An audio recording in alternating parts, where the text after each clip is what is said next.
Welcome back to Ep.6 of BREEDS Complacency. Today we are joined with an Olympian, Kelsey Serwa. So thank you for joining me. Hey, thanks, Nick. Thanks for having me. It's cool to see, especially because I've lived in Kelowna for a number of years now, and to see somebody who's a local, a hometown kind of legend and taking the time to sit down with me and kind of hear the mindset, it's super cool and inspiring. So I really appreciate you taking the time to do that. Yeah, no worries. I really look forward to your questions and for the opportunity to relive some of the experiences I had as an elite athlete. Right on. I was wondering if you could kind of just give people a quick rundown of kind of early life in Kelowna to kind of where you are now.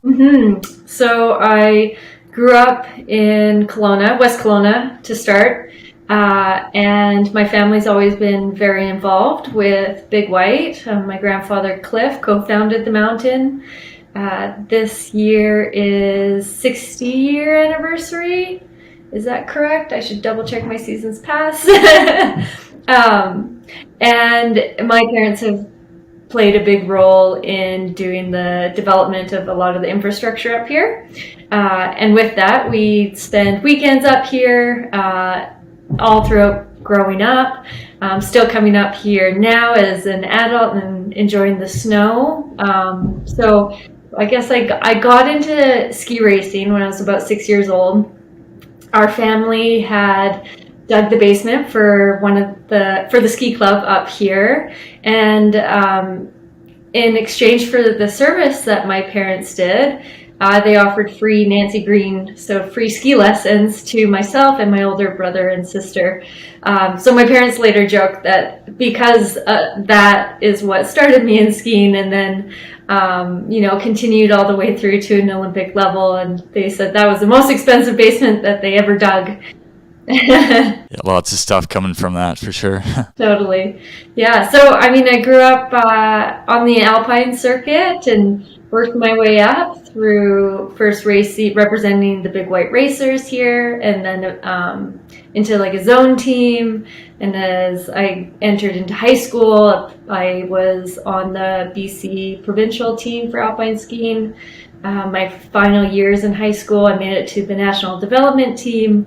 And then shortly after graduation, I switched to ski cross, and that was right before the 2010 Vancouver Olympics. Sweet. Yeah, kind of, where did you kind of, when you were training for this, realize that maybe, like, your level was at that level, right? Like, at what age were you kind of like, whoa, I could probably, like, really do this? So I never was the most talented in any sport growing up. And so I don't think I thought it was possible for me to compete at an Olympic level.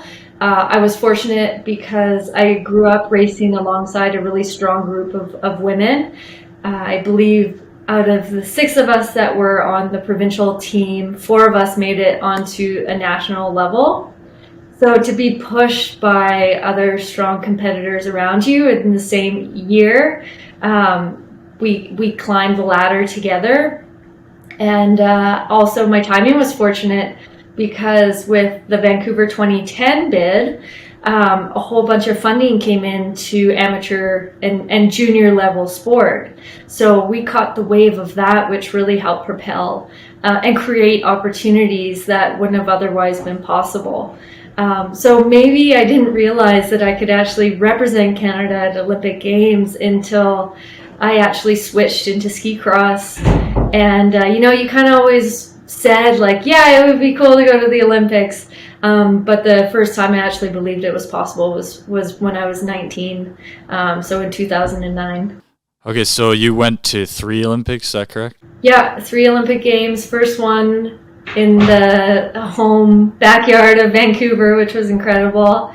And then 2014 was in Sochi, Russia. And then my final one was in 2018 in South Korea. And that's the one that you got the gold in, right? In 2018, yeah. And then Russia was a silver medal. That's awesome. Well, and what your place was 5th in Vancouver, is that correct?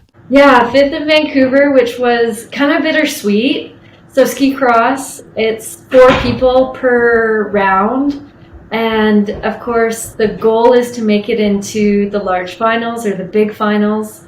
But I found myself in the small finals, which is kind of like the consolation round. And it settles placings from 5th into 8th position. So I came away from that day winning those small finals, which felt good. But at the same time, I really wanted to be in the big finals and get a shot at the podium. But I also got to watch my teammate Ashley McIver create history as the first person to win an Olympic gold medal in our sport of ski cross for women. And so seeing her, my teammate, my friend, achieve that success, I think that's what lit my fire to be like, all right, if she can do it, so can I. Yeah, that's always super, I think, valuable to have these like training partners and people that push you to grow, to be better, especially at such a high level, and you're always feeding off each other. That's super cool and motivating, I'm sure. So as each one went, you got a better placing, right? So 5th, then 2nd, then 1st. Is that kind of what fueled each one of the following going for that top place? Yeah, definitely. It would have been a lot easier to walk away from the sport had I had, the Olympic gold medal right off the bat. But it really did keep me in it. And coming second in Sochi in Russia, I was second to my other teammate, Marielle Thompson, which was a really cool experience. But that too, I was like, all right, I'm committed for another 4 years because I think we can do better. And how, so once you do commit to, like, after one Olympics ends, I'm sure you take a little bit of time to, like, refresh and everything. Then you get back into the training schedule and that. What was kind of like a typical training for that? And when would you do your races to lead up to that, or like a typical type of training day as an athlete and all that? So it's so easy in our sport to focus on just the Olympic Games, which happen every 4 years. But of course, we have a regular World Cup schedule with about 15 World Cup races every winter, starting early December and running through March. So that's where the majority of our races take place. We have World Championships, which happens every other year. So it kind of sandwiches Olympic years. So that would be our other big event. And then while I was still racing, we were part of the X Games, which would happen every year for us. And that was also like a high priority event that you wanted to, one, get invited to, and then two, perform, like show up, compete, do really well. And that was, always a highlight of every season there. So training, we'd usually start in May in the gym, and our days are like morning, we're doing 4 or 5 hour workouts, come home for lunch, refuel, rest up a little bit, and then in the afternoon it was some sort of cardio base. So on the mountain bike or whatever you're into, if you're into running, paddleboarding, the nice thing about our program is that our team recognized that we all have individual needs, and therefore programs were made according to. A lot of us, though, just living in the mountains, growing up in BC, we're into a lot of the same things. So mountain biking is our main form of aerobic cross training. And, it has a lot of similarities. You're looking ahead, you're navigating through terrain, trying to look where you can make speed on turns or whichever. A little bit of risk stratification as you're going down too, and obviously a good workout as well.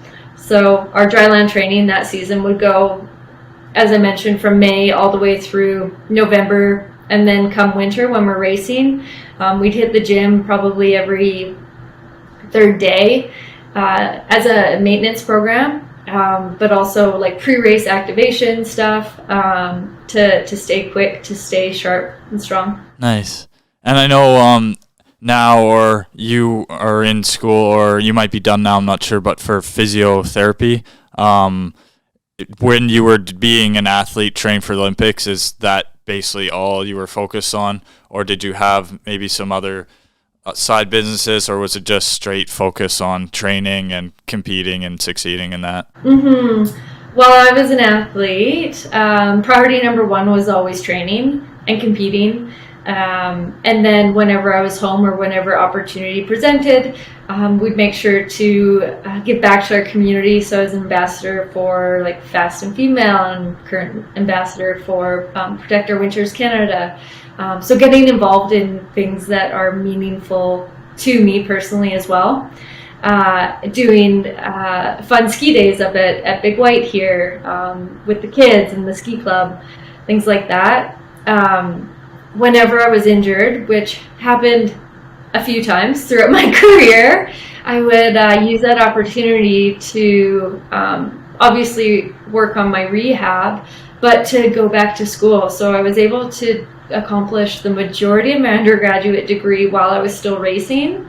And then once I retired, I had a year left of it to finish up, and then applied for the Masters of Physical Therapy program through UBC, and that's where I am now. That's awesome. Yeah, I know, like, especially even for me, I've dealt with injuries in myself, and there's such, like, momentum killers, and they're so hard to come back from. What specific injuries did you have that kind of put things on hold for a while?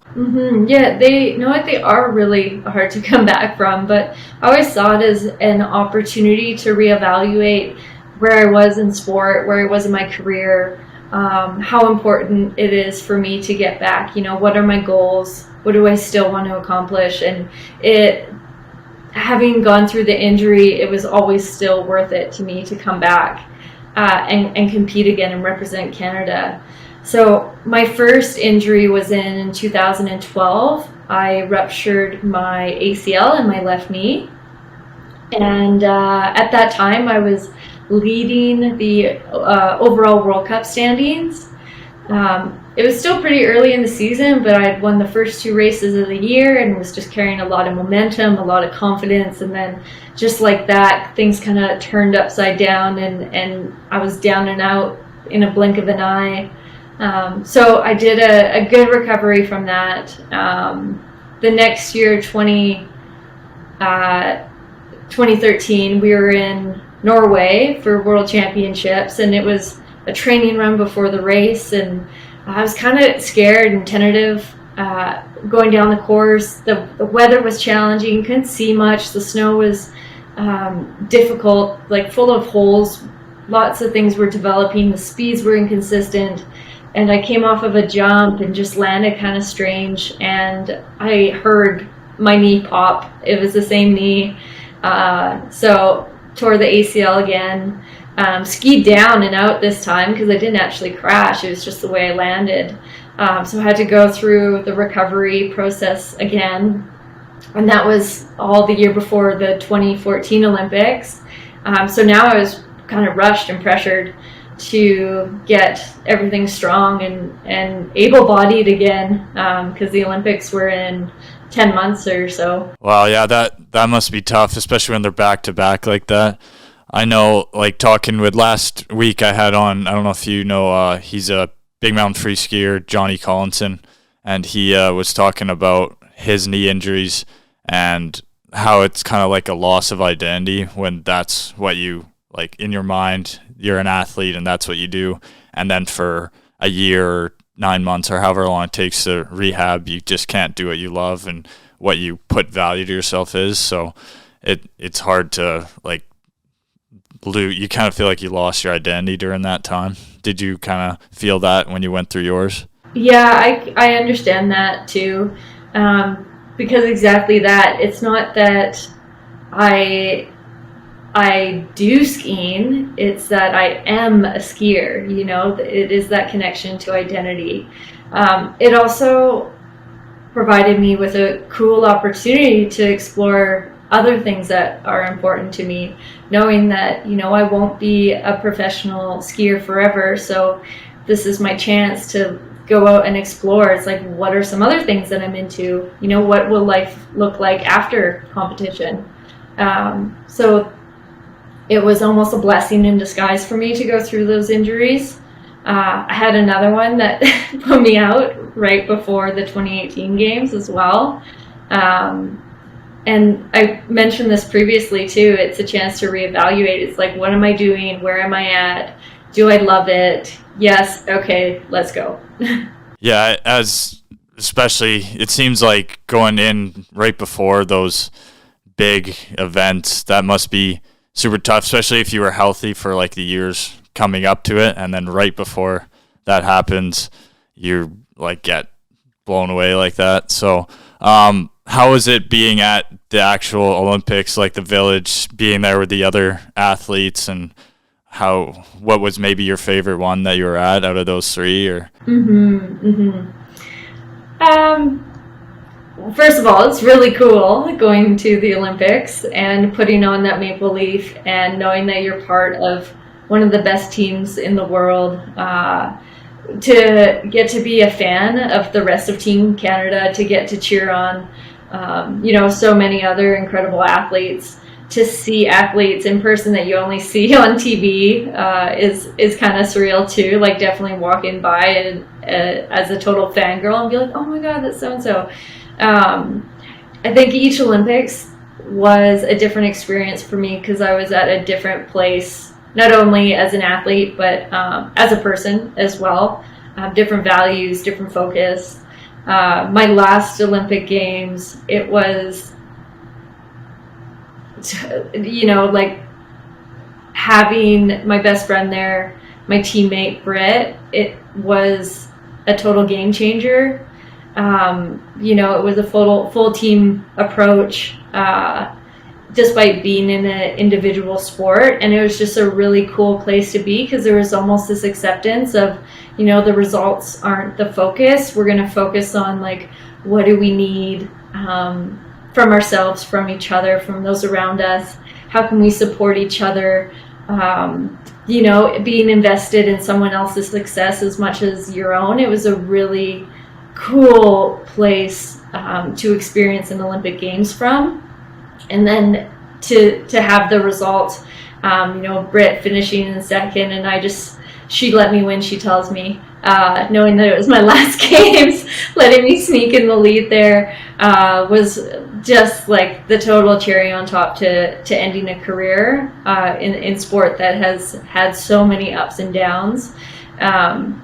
But yeah, to have that challenge and to rise up to it, and with neither of us being a favorite by any means, we were kind of like the queens of the small final. So we were finishing up, always in top 10, but never consistently on the podium by any means.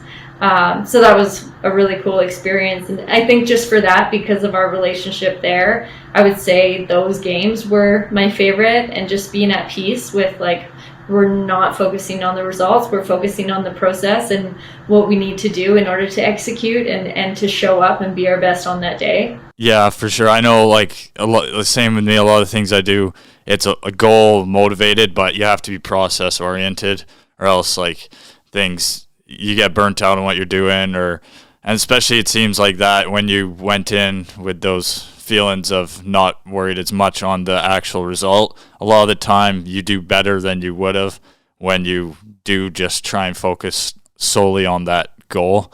So that's super cool to hear. I know how you're talking about like seeing people and like fangirling or fanboying, I guess. But I remember when first time I met you, you came to Oakland College and you did like an entrepreneurial panel, and I was in the business school there, so it was super cool to see. I remember you were the most sparked my interest out of all the speakers, because I'd always wanted to be like an athlete, and just seeing like an Olympian was super cool to me and super inspiring. Yeah. I was wondering, when you are competing, and like you said, that one it had a different feel as an individual sport. Maybe pre-race or like leading up to that, how did you kind of manage like your fear versus like anxiousness or nerves, trying to like reframe it or say like you're excited instead of nervous? Or how did you kind of get prepared physically and mentally for that actual when it's time to go? Yeah. One is accepting all the work that you have put in up until that point and trusting that process, trusting that foundation, knowing that you have the skills to make it. Well, you've done good enough to get to the Olympics, right? So you know you're competitive. A lot of positive self-talk. We work alongside a sports psychologist a lot. I was actually fortunate because the same sports psychologist is one that I had worked with when I was 15 as a junior racer. So we had that solid relationship and understanding, and one totally built on trust and respect. And she introduced me to, it's called a MAC approach back in 2014, but I'd used it, throughout the rest of my career. So it stands for being like mindful of your physical state, your mental state in that moment, accepting those feelings and validating them. So whether you are nervous, whether there's some anxiety, uncertainty, being like, yeah, these are normal emotions and I have them, mindful, accepting them, and then committing to act in value-based ways. So like despite being nervous or anxious, one of the values that was important to me was perseverance and commitment. So despite feeling that way, that doesn't have to, rule the way I show up on course.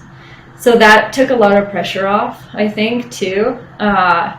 At the top of the course, too, is you've done all your prep physically. You're, running through the course over and over in your mind, visualizing it with like sensation added onto it, moving with the terrain. What is it going to feel like? You play out different scenarios in your head with ski cross, because it's not just yourself going down a track full of rollers, jumps, bank turns by yourself. There's 3 other unpredictable people around you. So how are you going to navigate them, whether you're first, second, or third, or fourth? So making plans, the classic is like hope for the best, plan for the worst. That's always good. I think too, creating opportunities, giving yourself as many chances to try something as possible, like leading up to those high performance days. So you've been there already in one way or another.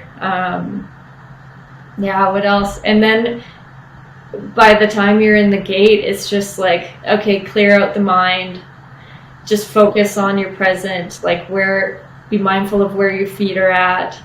And even just focusing on my breath, that was a big part too, standing in the start gate. It must be just kind of like instinctual once you start. You've done it so many times. And yeah, for me, I got into ultra stuff now, so a lot of it it's just as much mental as it is physical. So I know like a lot of those mental skills and things have gotten kind of helped me with trying to push. And I like to say in the things I do, there's no like right way to do it. If you're getting the success or you're getting the results, it's kind of however you need to trick your mind to be successful and stuff. So I'm always super interested to see how people take different approaches to be successful. Do you do any like journaling or anything like that? I started doing that, and it helped a lot with kind of looking at previous like performances and then kind of seeing how my mind was at that time and then using it to help me in the future. Okay, cool. I used to journal as a kid when I was growing up, and I just little cues of what I was working on, and I did that less as an adult. I don't know why. Probably should have done more of it. And what you were talking about as well, kind of sounded like visualization, like going through the course and looking at kind of playing it through your mind. Do you feel like that is when you're talking with other athletes, or say, do a lot of people have the same kind of, does it seem like most people do the same things, or some people approach it different, maybe your teammates or stuff like that? I think everyone has to do some visualization. We are limited with the number of runs that we get on the track prior to our races. So if you can like run it through your mind, every 5 times for one run that you get on track, it helps you remember the terrain, the passing zones, where you can generate speed, where you need to maybe block a person from passing you. It helps you remember all those little details so that when you're on the track, the navigation part is almost second nature. It's already there because it's now set in memory. So all you need to focus on is like present moment. Where am I? Whose skis do I need to step over? Yeah, it's cool seeing too. Like you're so nice, but it's cool to see that like how a competitor in the moment comes out to be successful. Do you find like yourself being really competitive in maybe like other things, like you were saying, talking about mountain biking or these new activities that you may have done like as cross training, or do you have interest in like competing in them as the future, or do you feel like you got a lot of your competitiveness out at the highest level and you just like to do things for the passion or things now? Or Yeah, I think the latter on that one. Definitely not. I'm not as competitive in anything else as I was in skiing. And it's probably because, again, going back to like when I was a kid, is I'm not super talented in much else. So definitely do it more for the enjoyment of the physical activity, being outside, being in nature, going for rides with friends, doing stuff with my dog, my husband. Yeah, more along those lines. Yeah. How about yourself? Do you get to enjoy many sports other than the ultra stuff, or is it takes up the majority of your training? Yeah, I've grown up playing like every sport there was. I was in a baseball academy from like super young up until high school, and I played collegiate baseball, but I had a lot of concussion issues, and I just couldn't play the way I really wanted to anymore. So it wasn't really fair to me or the team to kind of like not be able to give it my all. So I was still super hungry to compete. So I got into like a less impact sport because in baseball there's a lot of diving, and I got hit in the head with the ball quite a bit when I was at bat and stuff, just fluky stuff. But so I got into triathlon, and then I got in with our coach here in Kelowna, Luke Way and Balance Point, and I actually joined up with his name's Brock Cole. He's going for spot at the next Olympics for Team Canada. He's in the points right now, so we're hoping he'll be there for the next one. But just getting in with guys like that was super cool to like get this experience training at a different level, as I played like team sports my whole life and football and that, but I also swam as a kid and did all those things as well. So I think a lot of like my sporting career's kind of shifted, and now it's like longer races or longer projects, but using all those memories and things I've had in the past definitely helps me to perform and be who I am today. Like a lot of the cross training, you might remember something that you did, like you were saying, where you're mountain biking, it helps with skiing. You might remember something you did in another discipline and then be able to put it in the one you're in. So I always thought cross training was super valuable, and nothing's ever really wasted time. You're always learning, and as an athlete, I think it's good to be able to be kind of fluid like that, to be able to, you can maybe do some things that others couldn't if they only did that one thing their whole life. So Totally agree. yeah, but I do enjoy certain things. I kind of now have, like skiing for me, I used to try and keep up with my friends, and we'd be doing the same type of stuff, but he got a lot better at that. So now when I go, I don't try and keep up with that. I just kind of go and have fun and stuff like that, but try and keep my competitiveness to my kind of main disciplines. But it is, like you said, being out in the outdoors is my favorite thing. And yeah, a lot of the training, it feels like, is when I'm in the swimming pool or gym. Like the indoor stuff is kind of where the actual not as fun stuff is for me. I definitely like just being out there and to me, it doesn't feel as much like a workout when, let's say, you just want to, like, instead of going for a run on a treadmill compared to run up and down that mountain. It's just kind of the goal, and you get lost in the process. But yeah, endurance stuff's definitely been a awesome thing for me to fall into. It wasn't ever planned that I'd be doing this stuff, but it's kind of funny how life works out. And yeah. Yeah, I feel what you're saying about like doing every sport as a kid, and how it's provided you the foundation to like switch sports as an adult, right? That was similar to me. Yeah, our parents had us in every sport imaginable, all school sports. We did a lot of dance, like field hockey, basketball, volleyball, swimming, same thing. And yeah, it's probably because of that foundation that I was able to make the switch as an adult from alpine skiing to ski cross. And it just facilitated that a lot easier. Yeah, that's super cool. When you came back from the Olympics, having won medals, what is that kind of like coming back? And I'm sure you got lots of love being a Canadian at home during the Olympics, but what was it kind of like coming back after, especially being as successful as you can be, getting gold? Was there a lot of like being back home and like news and everything must have been flooding you and everything like that? It was, I mean, it's so incredible. The support from the community, from Kelowna, the Okanagan, the community up here in Big White, it's always been like so strong and positive and full of energy. So coming back to that, both times, like after Sochi in 2014 and then Korea after 2018, just like overwhelming support and so much fun to share the medal, share the stories, the experience with everybody.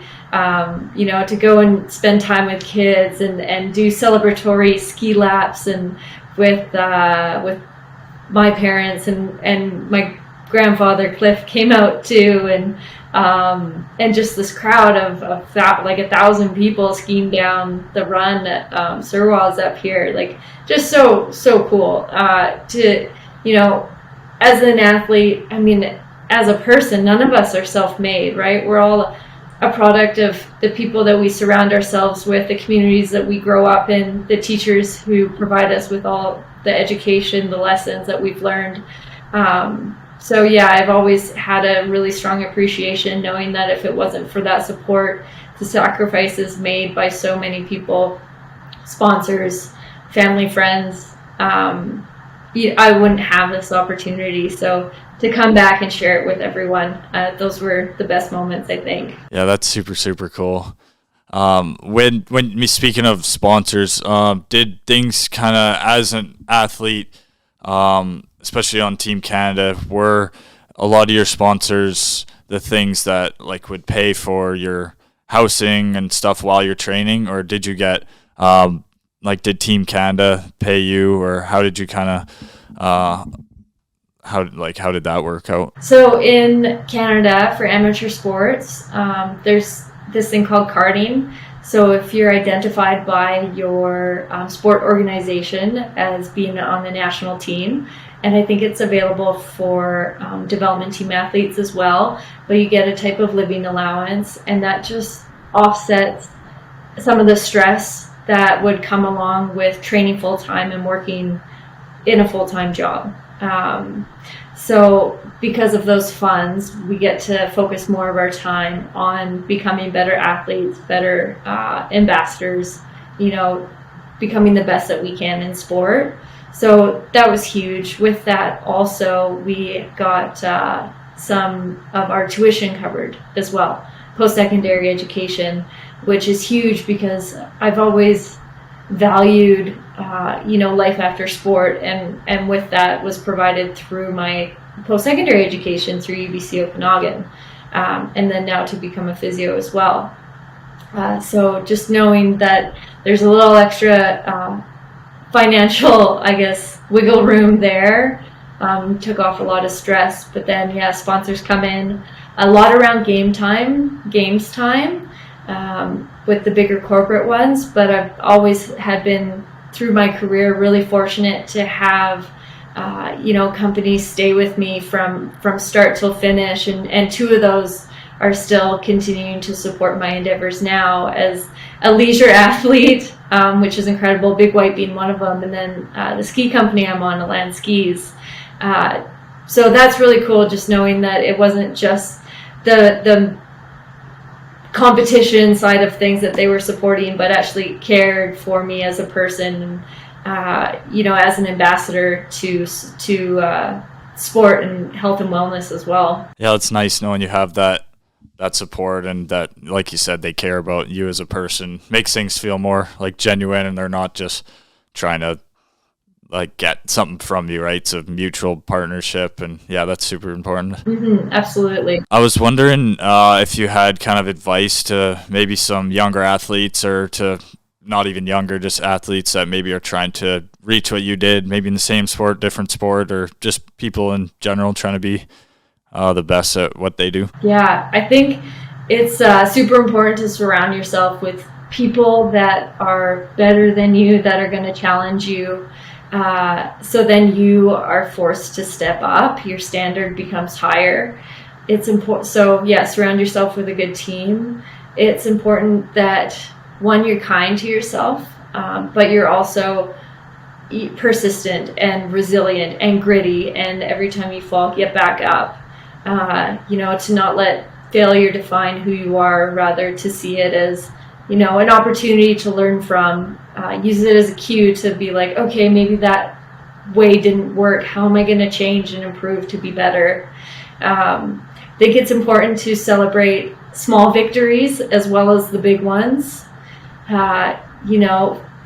Compare yourself to yourself rather than other people as well.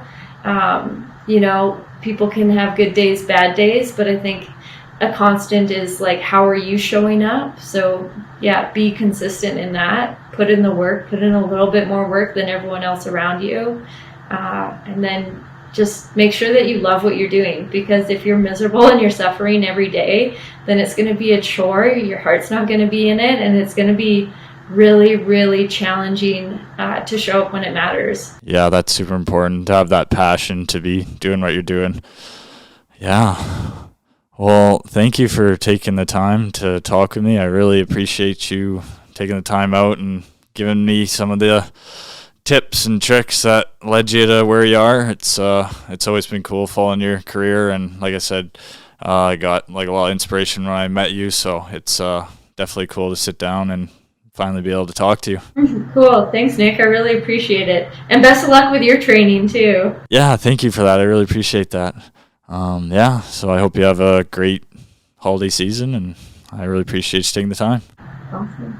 Well, that is episode 6 of Comfort Breeds Complacency, Olympian Kelsey Serwa. Thank you. Keep it on spot.